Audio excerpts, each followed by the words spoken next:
നോമ്പിനോട് സമമായി മറ്റൊന്നുമില്ല. പ്രിയ കൂട്ടുകാരെ, അസ്സലാമു അലൈക്കും വറഹ്മത്തുള്ളാഹി വബറകാത്ത്. എന്തുകൊണ്ടാണ് നോമ്പിനോട് സമമായി മറ്റൊരു ആരാധനയുമില്ല എന്ന് പറയാൻ കാരണം? വരൂ നമ്മൾക്ക് നോക്കാം. നബി സല്ലല്ലാഹു അലൈഹി വസല്ലമ പറഞ്ഞത് കാണുക.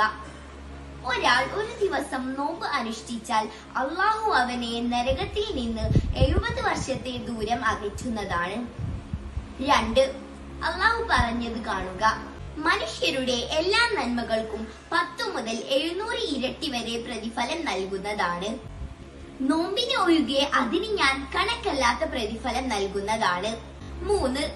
നോമ്പുകാരെ മാത്രം പ്രത്യേകം വിളിച്ച് സ്വാഗതം ചെയ്യാൻ സ്വർഗത്തിൽ റയ്യാൻ എന്നു പേരുള്ള ഒരു കവാടമുണ്ട്. അതിലൂടെ പ്രവേശിക്കാൻ അള്ളാഹു നമ്മളേവരെയും അനുഗ്രഹിക്കട്ടെ. അസ്സലാമു അലൈക്കും വറഹ്മത്തുള്ളാഹി വബറകാത്ത്.